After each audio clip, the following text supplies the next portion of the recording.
Greetings, everyone.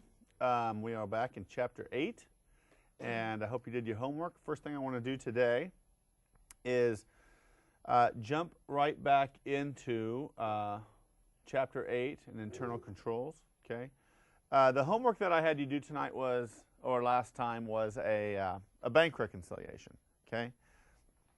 Once again, if you remember nothing else from this class, remember that you should do a bank reconciliation, okay? Now, a bank reconciliation, like we talked about in our last class period, a bank reconciliation is not the same thing as going online and looking through your activity and seeing if everything looks good, okay? There's lots of errors that you can miss and will miss that way, okay? The other thing is the bank reconciliation. For those of you who ever own or co-own a business, the bank reconciliation is one of the strongest internal controls that we have. You should do your own bank rec as a bank owner.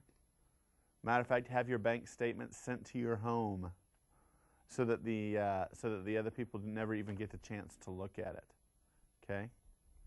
True story. One of my relatives works at a company, and they had an $80,000 theft over a number of years by their chief controller. And what she was doing was, have you ever got a bank statement and they give you the bank statement and then behind it is the detail? You see what I'm saying? And it's like all these little checks. Well, she was writing a check to herself, okay? A check to herself. When it came in, she had custody of the bank statement, and what she would do is she would take that piece of white paper that had all those little checks on it, and she would cut out that check that had her name written on it. You see what I'm saying? She would take another check from another statement, and she pasted it over and then photocopied, and then when it was all done, it looked like the regular thing. You see what I'm saying? Mm-hmm. Now, in this chapter, I'm always fearing I'm giving my students great ideas, okay? So I hope you're not thinking of them that way. But what I'm saying is, she even left the bank statements out for people to look at. Nobody ever did. But she had altered them. Do you see what I'm saying? Okay? So, and if she'd have been smart, what I would have done, and this is what I would have done, is I would have figured out before I wrote myself the check, I would have figured out which check I was going to put in its place. Do you see what I'm saying? So if I was going to take a check for $3,250 to cover up eventually the check I wrote to myself, the check I would write to myself would be for $3,250. Why does that matter? Well, that way if you're going through the detail versus the statement, just real quick looking for amounts, it would match up everything. You see what I'm saying? What's the chances that somebody would look at and notice that the amounts, all the amounts, but one of the check numbers was different? And then they might even just say, oh, that's probably bank error. See what I'm saying? Now, if that bank statement would have been somewhere else, would have been sent somewhere else, she would not have had access to do that. Make sense? Now, of course, a lot of banks anymore, they don't even send bank statements. You just go to the bank site and you download it. Okay? But do your bank rec. The majority of fraud that I have either heard about or helped discover would not have occurred had they not been able to do the bank rec and have custody of the assets. Okay? So the bank rec is a very, very important means to preventing that. Okay? All right, let's take a look at exercise 8.8 and exercise 8.9. Okay? Now, these two kind of went together. They wanted you to do a bank rec, and then they wanted you to do some journal entries after it, didn't they? Yep. Okay? Okay, exercise 8.8, exercise 8.9. Page 344 and 345. Now, I'm not going to read through the problem. Hopefully you've done that. But let's go ahead and cut on over to the screen, and let's go ahead and show the answer. Let's just kind of work it on the screen, okay? Now, first of all, I would recommend that you title this thing up. Even though it's not a financial statement that we're releasing to the public, you still want to title it up, because this should be a record that you keep in your business internally that anybody can look at, and you want it to make sense of what it is. So, and then let's date it appropriate. Is that right? Whoops, that's not what we want.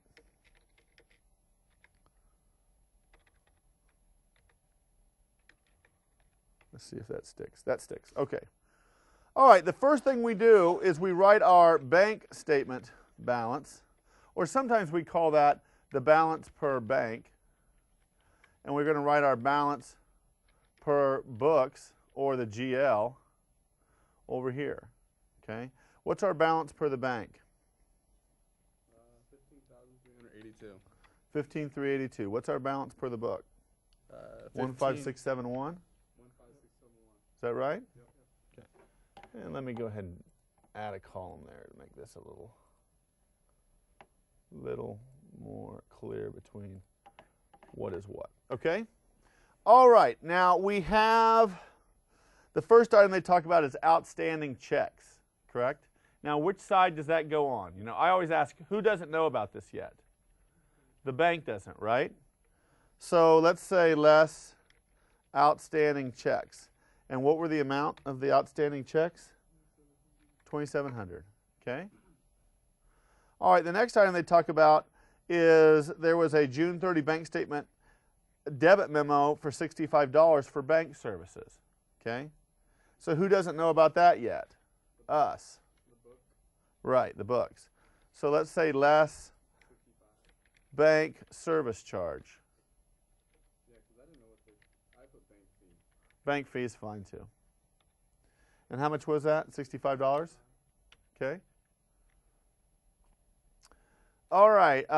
Next thing they tell us is check number 919 listed with the canceled checks was correctly drawn for $489 in payment of a utility bill on June 15th. Austin Clinic mistakenly recorded it with a debit to utilities expense and a credit in the amount of $498. Okay. All right. So cut to me real quick. What we did is the actual payment was $489, right? That's the true amount and what cleared. But we recorded it at $498 by mistake, didn't we? So what do we have to do to this side to get to? We have to add it. Add $498. We have we have to add $9, Well, right? I did it differently. Did you do like add one and totally? Yeah, you could. The net was probably the same. Yeah, the difference is $9. But going back to this, we would say add book error, and you might even say check 919. Okay? That way when somebody sees that, they're going to know, oh, what is that? Okay? Okay, and how much do we add? What's the net amount? We need to add 9 back. Is that correct? All right. And then there's one more thing that they tell us. The June 30 cash receipts of 2933 were placed in the bank's night depository after banking hours and were not on the June 30 bank statement. Okay. So who doesn't know about this yet, at least as of the bank rec date? The bank. And is this an add or subtract? This is an add. This is a deposit in transit. Deposit in transit. And how much was it? Okay. All right. So now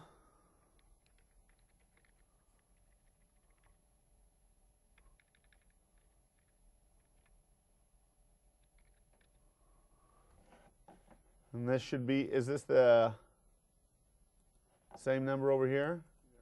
Yeah. Okay. All right. Well, these numbers equal, don't they? These numbers equal, correct? Now let's go ahead and give those a title. This would be the adjusted bank balance. And this would be the adjusted book balance. Okay? But these equal. Okay? So we have now performed a successful bank reconciliation. Okay? Now, which of these which side of this requires that we make journal entries? This side, correct? The book side. We have to make 2 journal entries, okay? Now here we are adding $9 to cash, and here we are subtracting $65 from cash, correct? Well, how do we add to cash? Do we debit it or credit it? We debit it. How do we subtract from cash? We credit it. Okay, so some of these journal entries, or a good part of these journal entries should write themselves, okay? Let's put it right here.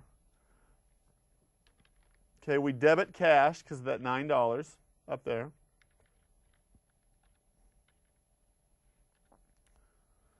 And what do we credit?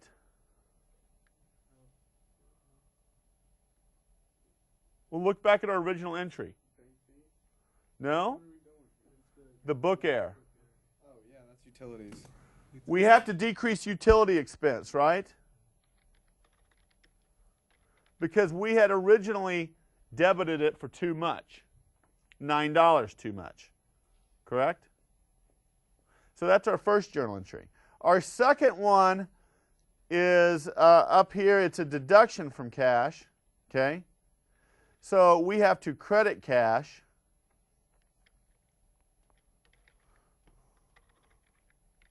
for $65. And what do we debit?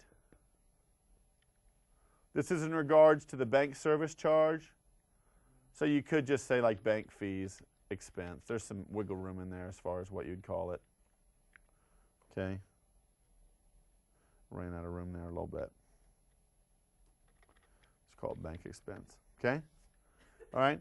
So here are your journal entries that you make in regards to the bank rec up above.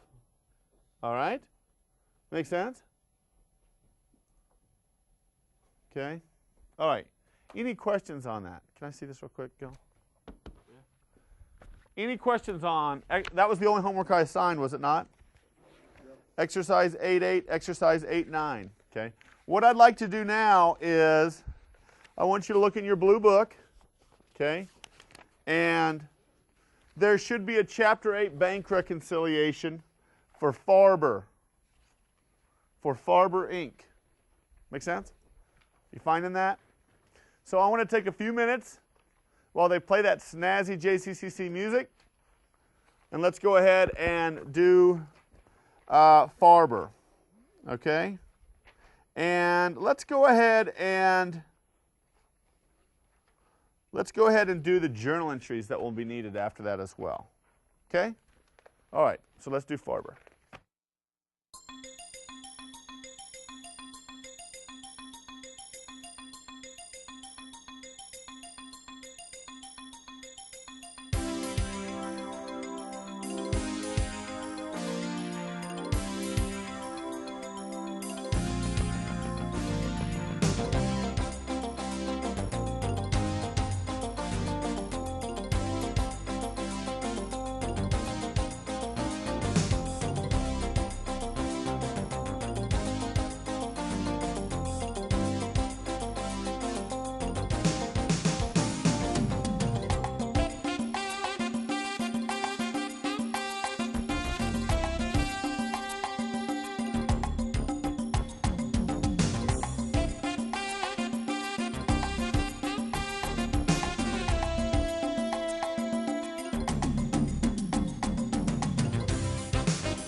All right, we are back.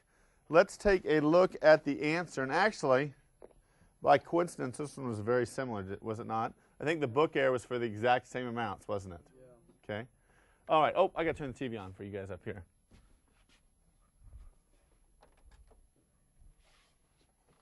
Let's see if I can.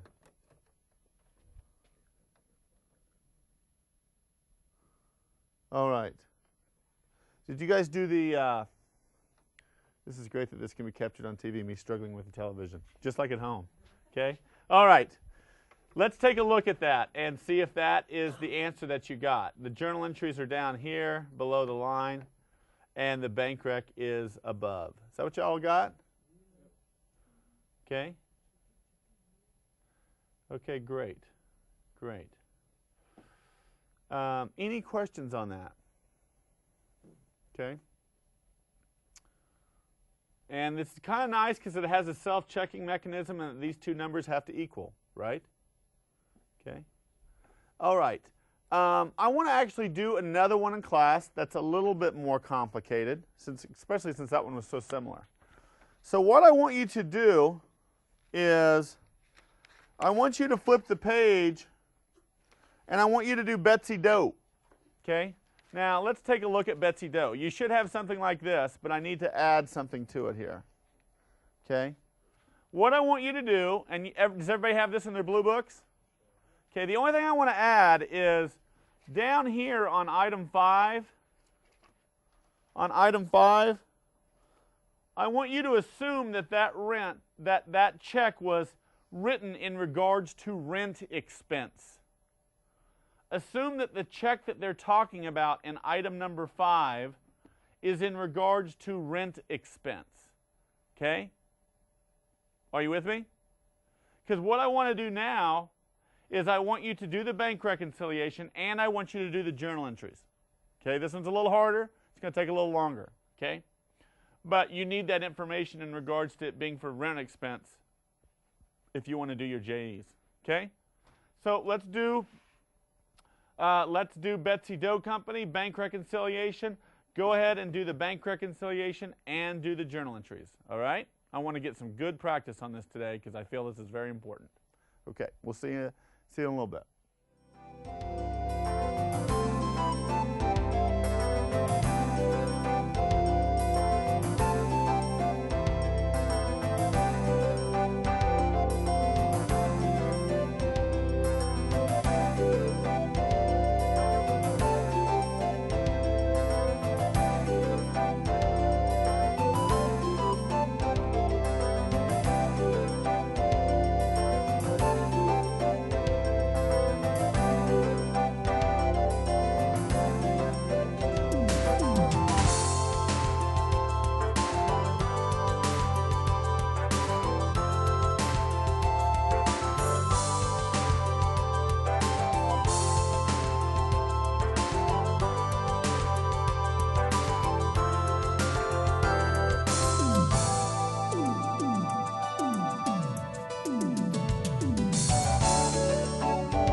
All right, let's take a look at this. Let's go over to the screen. This one is a little bit more detailed, wasn't it? Take a look at that. This one, of course, had a deposits in transit amount and an outstanding checks. We've done those. We know how to handle those. This had a bank service charge. We know how to handle that. A couple new things that it had is one service that banks can do for you is they can collect on a note. Okay, so here they collected on a note receivable. Okay, so that was an addition to our cash. Now, chances are they charged us a little extra fee, and that's down in the bank service charge. So maybe normally they charge us $20 bank service charge, but this month they charged us $25 because they did some work on collecting that note receivable. But that's in addition to our cash. Okay. We also had another book error that we had to take into account, but we've handled those before. We also here have a bounced check. Okay. And what had happened is when we received this check from Frank Oney, I think his name was, we had originally increased our cash, assuming that that check would clear, and it didn't, so we need to back that off of our books, don't we? We need to back that off, okay? So that is the bank rec. It reconciles exactly, doesn't it, between these two amounts, okay? Now we know we're going to have a debit to cash for 200, a debit to cash for 18, a credit to cash for 120, another credit to cash for 25 for the JEs, correct? So here's the journal entries that I got. Can you see why I needed to tell you rent expense, or you wouldn't have known what to credit there? Okay. And I just did these now. Does that look right? Is that what y'all got? Yeah, we weren't sure what to debit the cash on 120. On the 120, that's a good question. Well, we thought this deadbeat had paid us, right? But he didn't. Okay? So what we do is we have to set that receivable back up again because he still owes us the money, the deadbeat, right? As a matter of fact, some companies, what they might do is set up that receivable for something extra. Okay? What they might do, take a look at this. Let's say we're going to charge him an extra $20. An extra $20 because his check bounced. Okay? Well, what we would do is this. We would set that accounts receivable up for 140. Well, that doesn't balance, so what would we credit for 20? Maybe some sort of miscellaneous revenue account that we set up for when people... Late fee? Yeah, or late fee. That's probably better description. Late fee revenue. Okay. Now, it doesn't say we do that, so I'm going to go ahead and back that back out. So we don't include the $10 charge for the insufficient. No, that was automatically added in with the $25. I know, but we wouldn't charge. Oh, I see what you're saying. What you're saying, Keeper, is in item C in number 4, it says $25 for its service. This includes the $10 fee. Yeah. So that's already taken into account in the $25. So You wouldn't do it. It's already counted in here. Okay. But what we might do is if we wanted to do what we just did, is pass that on to the customer. We could do that. And we might even do a little bit more. So, okay? Make sense? All right. Okay.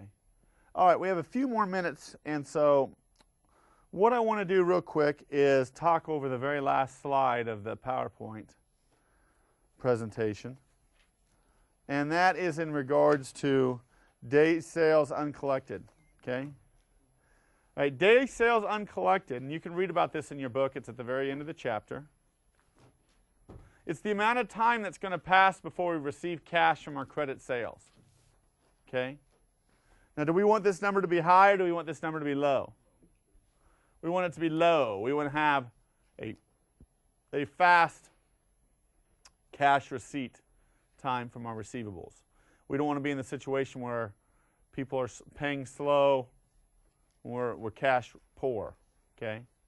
So the way you calculate that is you take your AR divide it by your net sales, take it times 365, and that gives you your days sales uncollected. Okay? You can read about that a little bit more in your book. This one's not too difficult to one, but I like to at least expose you guys to these things. Okay? So the homework that I want you to do, we're going to start on chapter 9 next time, but the homework that I want you to do for the next period is on the screen. Those 3 quick studies and that exercise, and then we will be done with chapter 8. Okay? All right, guys, we'll see you. Have a good one.